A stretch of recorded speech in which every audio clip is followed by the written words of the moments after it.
사도 바울 선생님 하면은 이제 신약에서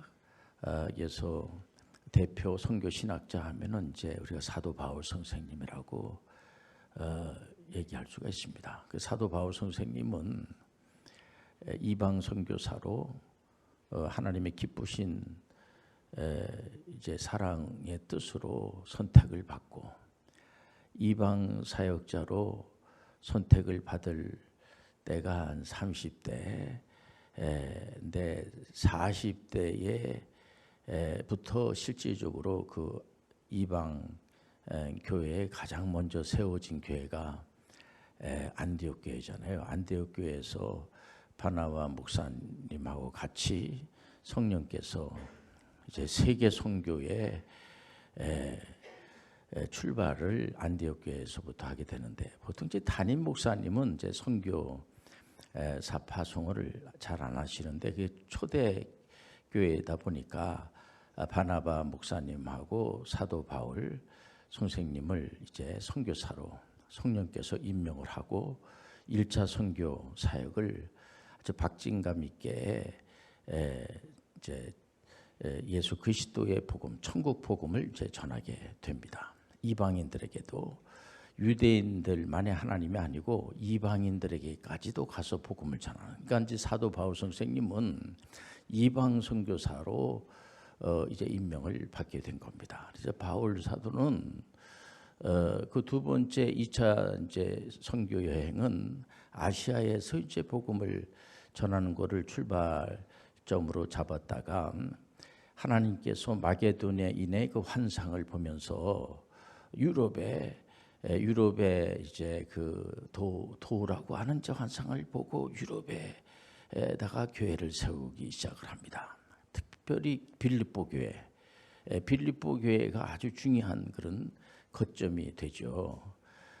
바울 사도는 본인 자신이 복음을 전하는 예수 그리스도의 종이 되고, 이 복음을 전하는 것이 인생을 살아가는데 올바른 삶이다라고 하는 그런 분명한 역사의식을 가지고 목숨을 걸고 목숨을 건 이 복음 사역이었죠. 그러니까 그 당시에 복음을 전한다고 하는 것 자체는 목숨을 내놓지 않고서는 갈 수가 없는 겁니다. 오늘이 3.1절인데 아마 대한민국에 있는 모든 분들은 유관순 열사를 모르시는 분들은 없을 겁니다.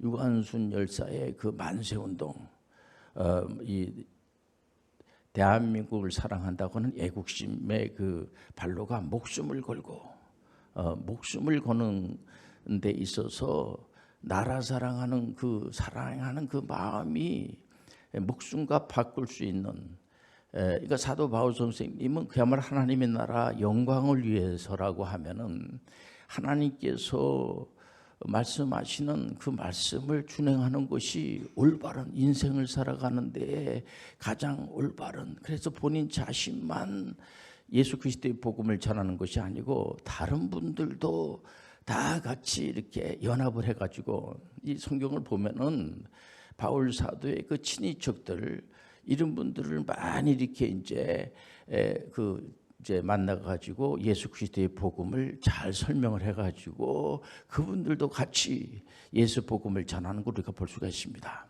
우리가 창세기 때부터 보면은 창조주 하나님께서 피조물 사람들을 얼마나 사랑하는지 창조하고 난 다음에 우리 하나님께서 너무 기뻐하시고 너무 즐거워하시고, 창조주 하나님은 이 피조물 사람들을 너무 좋아하는 겁니다. 그런데 이 제3자 개입에 있어서 사단의 그 전략은 한마디로 사람하고 이 피조물 사랑과 창조주 하나님과의 사이를 이간질시켜 가지고 마치 너희들이 창조주 하나님이 되면 되지 피조물 사람들에게 말도 안 되는 거죠. 완전히 부좌적 세계관을 심어주기 시작을 하는 겁니다. 너희들이 뭐 때문에 피조물 하려고 그래? 창조주 하나님을 하면 되지. 예수님께서도 계속해서 이 종말론적인 메시지를 전하면서도 보면은 마태복음 24장 아주 직접 말씀하지 않습니까? 말세가 되면은, 마지막 때가 되면은 자기들이 예수 그리스도다, 자기들이 구세주라고 하는 사람들이 많이 나타날 때가 되면은 그때야말로 이제 종말의 때다. 이거 완전히 뒤집어지고 마는 겁니다. 그러니까 이 창조주 하나님이 계셔야지만 이 피조물 사람들이 편안한데 그 사실에 대해서 이걸 뒤집어 버리고 마는 겁니다. 그렇기 때문에 이 창조주 하나님은 그럼에도 불구하고 피조물 사람들을 미워하는 것이 아니고 끝까지 사랑하시는데, 사도 바울 선생님은 목숨을 건 사랑에, 그야말로 사랑 빼고는 말할 수 없는 그 한 영혼이 얼마나 귀한지 사도 바울 선생님은 이 특별히 빌립보 교인들한테 서신을 보냈는데, 주로 여러분들 잘 알다시피 바울 사도의 서신은 물론 이제 옥중이 아닌 데서도 메시지를 전하고 이렇게 합니다만은 옥에 갇혀서 로마의 감옥에 갇혀 있으면서 옥중 서신을 보내는 그 내용을 들여다보면은 정말 이건 눈물 없이는 읽을 수 없는, 그러면서도 박진감 있고 힘 있는 바울 사도는 굉장히 의연합니다. 이분이 이제 40대에서 50대까지 1차, 2차, 3차 계속 복음을 전하면서 생명의 위협을 느끼면서 또 자랑스럽게 하면서 이제 60에 이제 천호 이제 할아버지가 이제 되는 거죠. 연세가 많이 드셔서 이제 순교의 날을 앞보면서 또 의연하게 60대의 이 빌립보 교인들한테 감옥에서 아무 잘못도 없지만 예수 그리스도의 복음을 전한다는 그 하나의 의를 가지고 말이에요. 복음을 전하면서 이 빌립보 교인들한테 들려주시는 메시지를 보면은 빌립보서 4장 1절에서 3절의 말씀에 보면은, 그러므로 나의 사랑하고 사모하는 형제들, 나의 기쁨이요 멸류관인 사랑하는 자들아, 이와 같이 주 안에 서라. 내가 유오디아를 권하고 순두개를 권하노니 주 안에서 같은 마음을 품으라. 또 참으로 나와 멍에를 같이 한 내게 구하노니 복음에 나와 함께 힘쓰던 저 여인들을 돕고 또한 글레멘드와 그 외에 나의 동역자들을 도라. 그 이름들이 생명책에 있느니라. 목숨 건 사랑의 한문입니다. 그야말로 사도 바울 선생님은 지금 이제 곧 순교를 당할 수밖에 없는 그런 상황입니다. 그때 로마 제국 시대가 아닙니까? 우리 하나님은 하나님의 선민들을 훈련하기 위해서 제국들을 세우세요. 여러분들 잘 알다시피 구약 시대 때부터 북이스라엘의 왕들이 19명 있는데 한 사람도 하나님께 영광을 드리지 않습니다. 미오설에기보다 자기 백성들이 여호와 하나님을 섬기기보다는 우상 앞에 가서 절하고 하니까 이게 훈련시키는 거죠. 그래서 아시리아라고 하는 제국을 세워가지고 완전히 초토화돼 버리고 맙니다. 그게 이제 사마리아인들이 바로 그의 후예들이 아니겠습니까? 아시리아 제국을 세우신 분이 창조주 하나님이라는 사실을 우리는 다 알고 있어요. 그 아시리아라고 하는 제국이 또한 바벨로니아라고 하는 제국에 무너지게 되죠. 이 바벨로니아 제국은 왜 하나님이 세우시냐면은 남유다는 그래도 한 8분 정도는 하나님을 잘 섬기지만은 나머지 왕들은 우리가 열왕기 상하를 보면은 여호와 하나님을 잘 섬기지 않습니다. 그래서 우리 하나님께서 자기 백성들을 사랑하시기 때문에 훌륭하는 거예요. 예를 들면은 신앙생활을 잘하지도 않고 하나님께 영광된 일을 하지 않고 자꾸 마귀의 말만 듣고 하면은 가만히 내버려 두면은 이건 사생하죠. 우리 하나님은 참으로 우리의 아버지가 되어 주시는 분이세요. 그분은 바로 우리의 참으로 귀한 창조주 하나님이기 때문에 우리가 마귀의 말을 듣고 그릇된 길로 가는 것을 만약에 바르신 올바르고 정말 그 자녀를 사랑한다고 하면은 여러분들 잘 깊이 생각해 줘야 됩니다. 자녀가 잘못된 길로 가고 있는 겁니다. 그런데 가만 내버려 두는 거예요. 그냥 어머니가 그냥 가만히 내버려 두는 겁니다. 왜 저 아이가 잘못된 길로 가는데 가만히 내버려 둡니까? 근데 가만히 내버려 두는 겁니다. 그것은 아마 친어머니가 아니든지 아니면은 뭔가 좀 부족한, 많이 부족한 그런 어머니라고 할 수가 있고 부모님이라고 할 수가 있습니다. 아이가 이렇게 금방 물에 빠져 죽을 그런 상황에서 이렇게 물가에 있으면서 이거 좀만 물가에 빠져 죽는 겁니다. 근데도 가만히 이렇게 보고 있는 겁니다. 물에 들어가서 이렇게 물에 들어갔다 내려갔다 이렇게 몇 번 하고 나면은 죽어버리는 겁니다.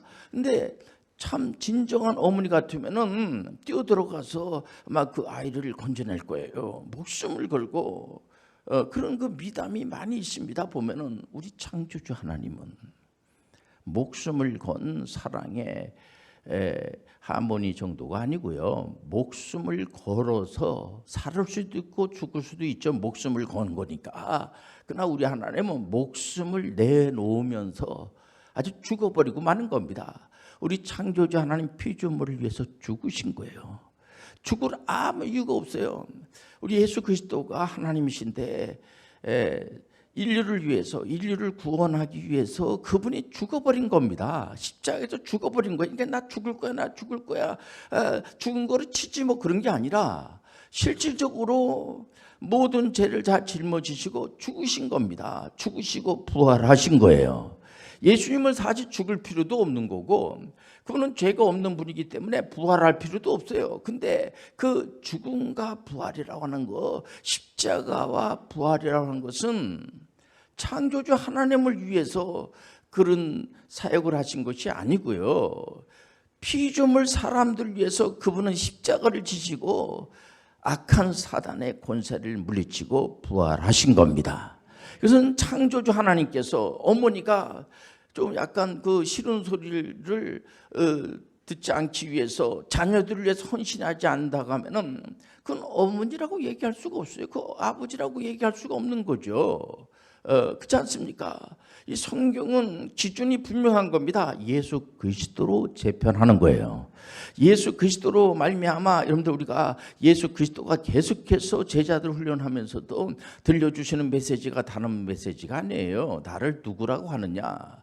예수 그리스도를 메시아로 받아들이지 않으면 구원의 역사가 제대로 이렇게 깨달아지지 않는 겁니다. 예수 그리스도를 우리는 메시아로 믿는 거예요.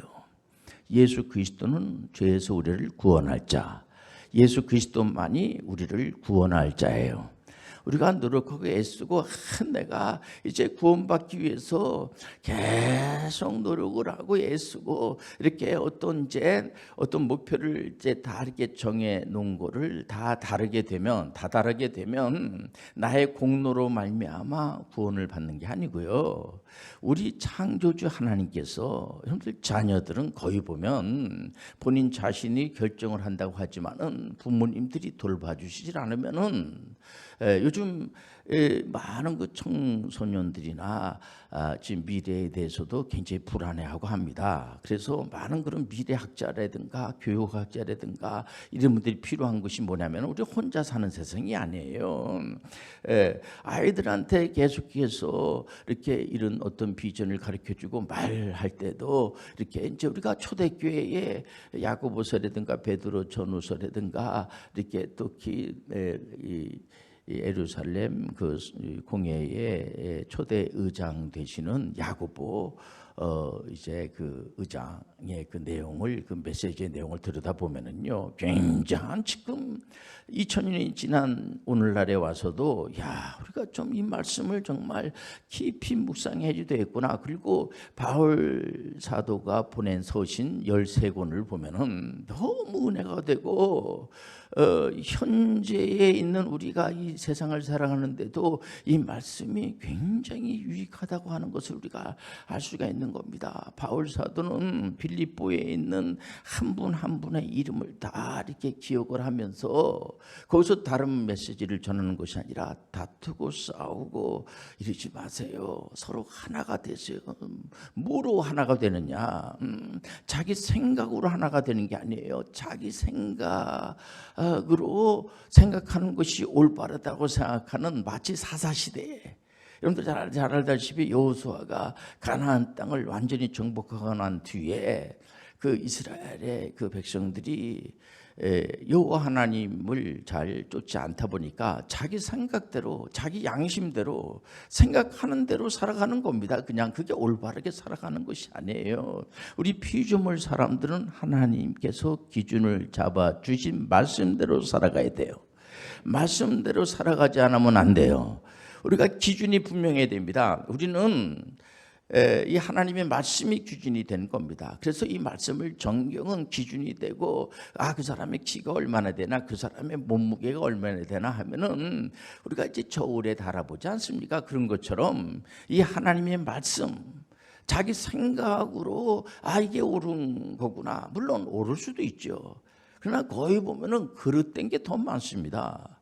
그러니까 우리가 이 인생을 앞으로 어떻게 살아가야 될 것인가. 어떤 분들은 목사님 인생 살아가는 게 이게 여러분들 그 목사님 그 얘기 안 들었습니까? 그렇게 저한테 이렇게 농담 비슷하게 질문하는 분들도 많이 보면은 이게 3-4번이라는 것이 있는데, 요즘 제가 설교할 때마다 이런 메시지를 왜 전합니까? 이 모든 무슨 운동을 한다든지 할 때 보면은 이 3-4번이라고 있는데, 귀한 인생을 한 번으로 어떻게 끝날 수가 있습니까? 한 번은 그냥 이렇게 한번 우리가 스프 먹듯이 이렇게 한번 쓱 살아보고 난 다음에 이제 두 번째 이제 또 이렇게 살면서도 목사님은 실수를 많이 하지요.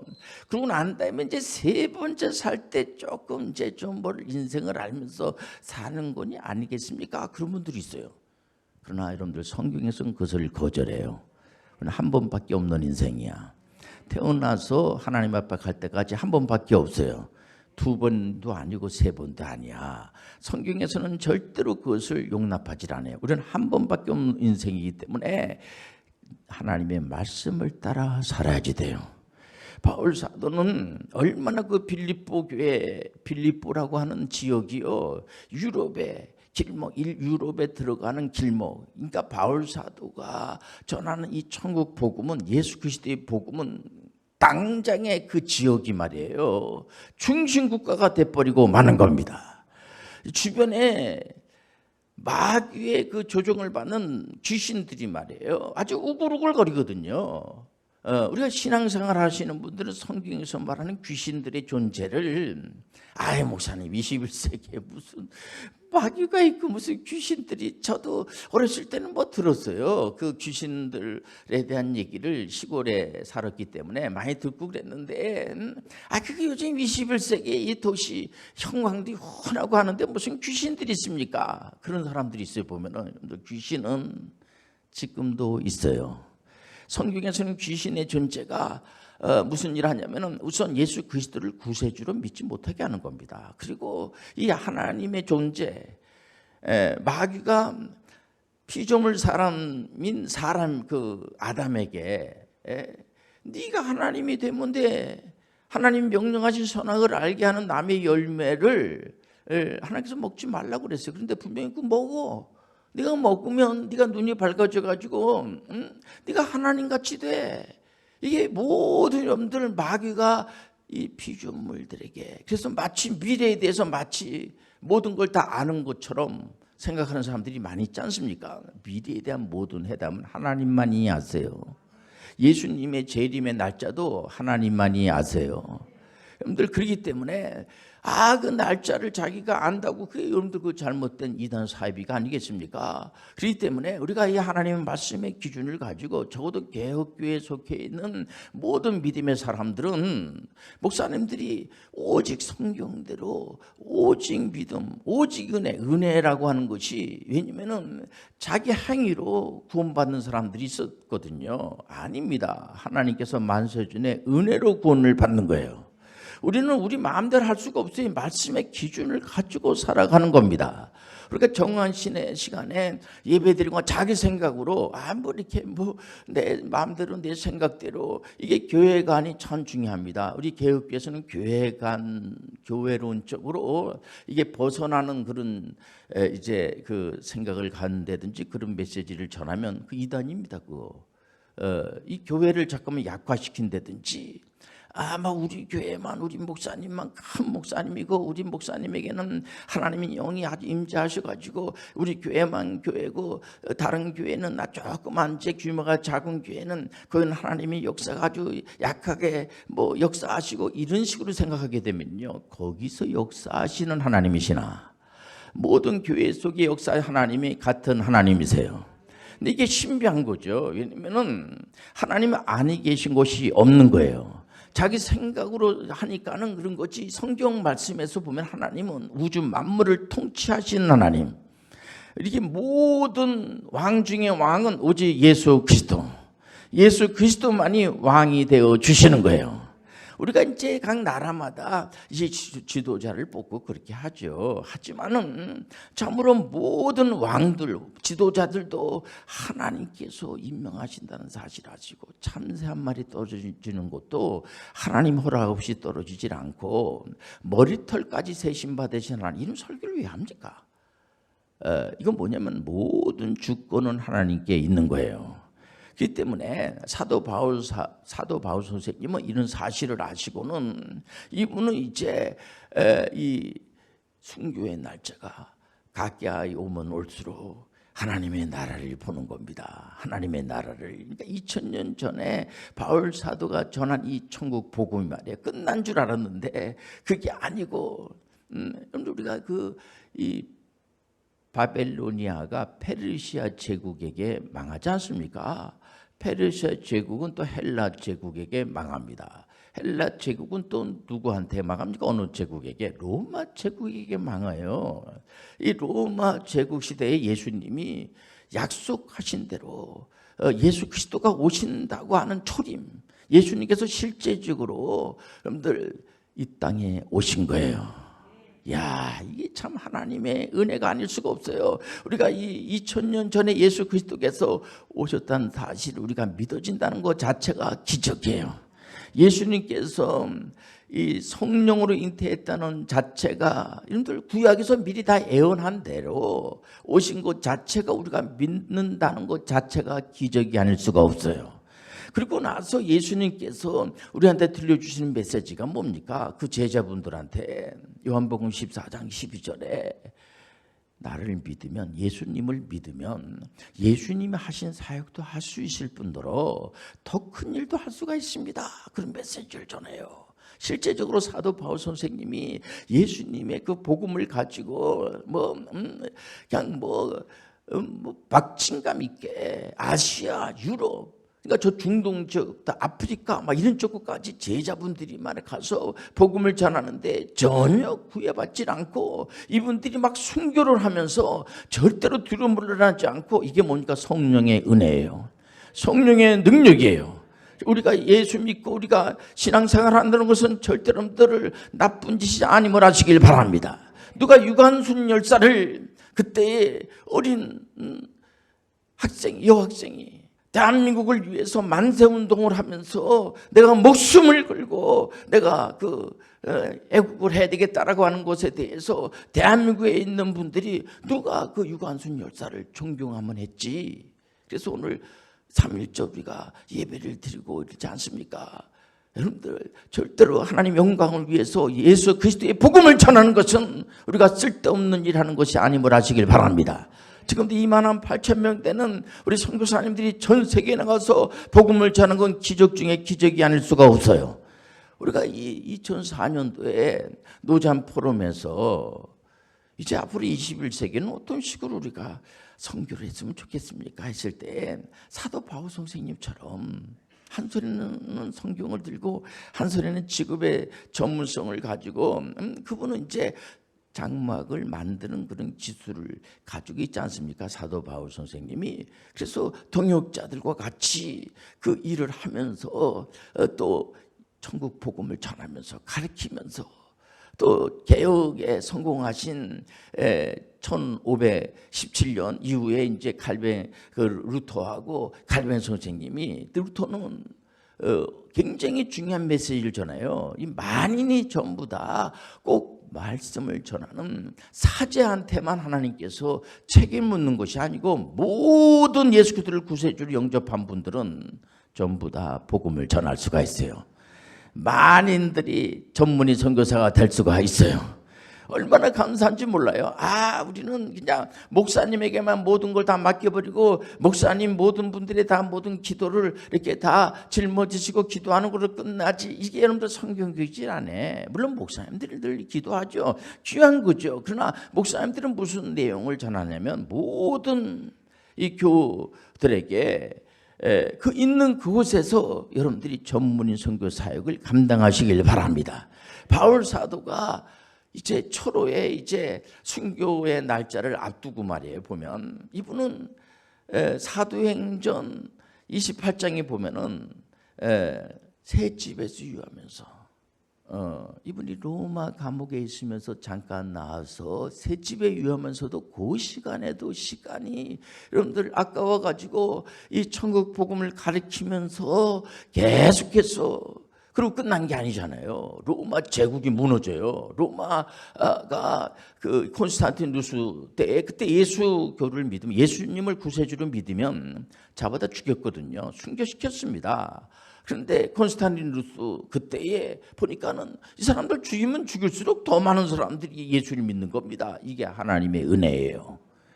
그러고 난 다음에 예수교 외에, 예수 그리스도 외에 다른 우상 숭배를 하면은 이건 잘못된 거다. 그러면서 나중에는 아예 로마가 기독교 국가를 선포해버리고 말아요. 지금도 많은 곳에서 전 세계의 어느 곳에든지 간에 예수 그리스도의 복음을 얼마든지 전하고 있어요. 정치, 경제, 문화 모든 분야에, 국방할 것 없이 모든 분야에 예수 그리스도의 복음은 얼마든지 필요한 거예요. 얼마든지 여러분들 이 사랑에, 목숨을 건 사랑의 이 하모니, 이 사도 바울 선생님은 지금의 오늘날에 와가지고도 존경하는 분들이 굉장히 많아요. 그러니까 이런 강대상에서 오늘 이 시간에도 사도 바울 선생님처럼 우리도 복음을 전하지 않겠습니까? 사도 바울은 누구의 제자냐? 예수 그리스도의 제자예요. 우리도 예수 그리스도의 제자예요. 얼마든지 여러분들이 복음 전하는 것을 두려워하지 마시길 바랍니다.